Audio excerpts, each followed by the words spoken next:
Hello, my name is Matt House, and today I will be reading The Tale of Peter Rabbit by Beatrix Potter.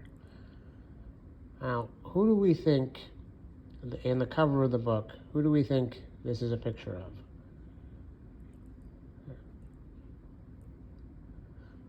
Once upon a time, there were 4 little rabbits, and their names were Flopsy, Mopsy, Cottontail, and Peter.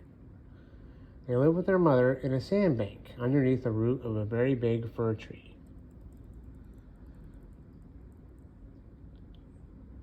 "Now, my dears," said old Mrs. Rabbit one morning, "you may go into the fields or down the lane, but do not go into Mr. McGregor's garden. Your father had an accident there. He is put in a pie by Mrs. McGregor.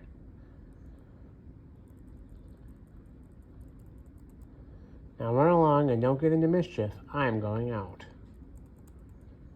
Then old Mrs. Rabbit took a basket and her umbrella and went through the wood to the baker's. She bought a loaf of brown bread and 5 currant buns.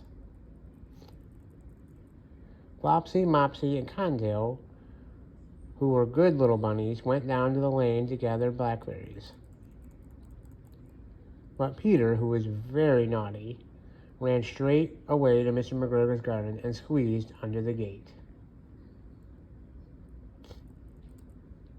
First he ate some lettuce and some French beans. Then he ate some radishes. And then, feeling rather sick, he went to look for some parsley. But round the end of the cucumber frame, whom should he meet but Mr. McGregor? Mr. McGregor, who was on his hands and knees planting out young cabbages, but he jumped up and ran after Peter, waving a rake and calling out, "Stop, thief!" Peter was dreadfully frightened, and he rushed all over the garden, for he had forgotten the way back to the gate. He lost one of his shoes among the cabbages, and the other shoe amongst the potatoes. After losing them, he ran on 4 legs and went faster, so that I think he might have gotten away altogether if he had not unfortunately run into a gooseberry net, and got caught by the large buttons on his jacket. It was a blue jacket with brass buttons, quite new. Peter gave himself up for lost and shed big tears, but his sobs were overheard by some friendly sparrows who flew to him in great excitement and implored him to exert himself. Mr. McGregor came with his sieve, which he intended to pop upon the top of Peter, but Peter wiggled out just in time, leaving his jacket behind him, and rushed into the tool shed and jumped into a can. It would have been a beautiful thing to hide in if there had not been so much water in it. Mr. McGregor was quite sure that Peter was somewhere in the tool shed, perhaps hidden underneath a flower pot. He began to turn them over carefully, looking under each. Presently Peter sneezed. "Curtishoe!" Mr. McGregor was after him in no time, and tried to put his foot upon Peter, who jumped out the window, upsetting the 3 plants. The window was too small for Mr. McGregor, and he was tired of running after Peter. He went back to his work. Peter sat down to rest. He was out of breath, trembling with fright, and he had not the least idea which way to go. Also, he was very damp with sitting in that can. After a time, he began to wander about, going lippity-lippity, not very fast, and looking all around.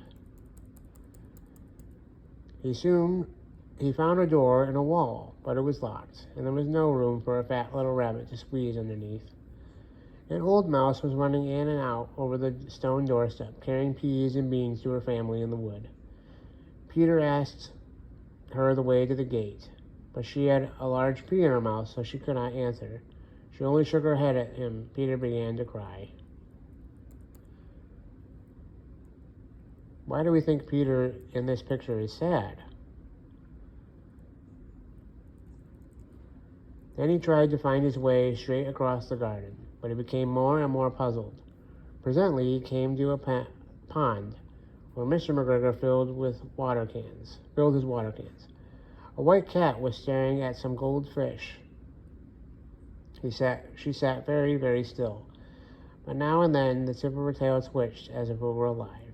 Peter thought it was best to go away without speaking to her. But he had heard about cats from his cousin, little Benjamin Bunny. He went back towards the tool shed, but suddenly, quite close to him, he heard the noise of a hoe. Scritch, scratch. Scratch, scritch. Peter scuttered underneath the bushes, but presently, as nothing happened, he came out and climbed upon a wheelbarrow and peeped over. The first thing he saw was Mr. McGregor, hoeing onions. His back was turned towards Peter, and beyond him was the gate. Peter got down very quietly off the wheelbarrow and started running as fast as he could, along a straight walk behind some black currant bushes. Mr. McGregor caught the sight of him at the corner, but Peter did not care. He slipped underneath the gate and was safe at last, in the wood outside the garden. Mr. McGregor hung up a little jacket and shoes for a scarecrow to frighten the blackbirds. Peter never stopped running or looked behind him till he got home to the big fir tree. He was so tired that he flopped down upon the nice soft sand on the floor of the rabbit hole and shut his eyes. His mother was busy cooking. She wondered what he had done with his clothes. It was the second little jacket and pair of shoes that Peter had lost in a fortnight. What do you think happened to his first set of clothes? I'm sorry to say that Peter was not very well during the evening. His mother put him to bed and made some chamomile tea, and she gave him a dose of it to Peter.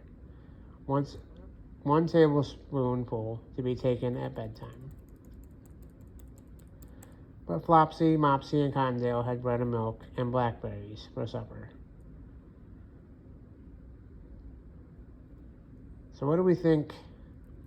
Do we think Peter learned his lesson to not go into Mr. McGregor's garden? The end.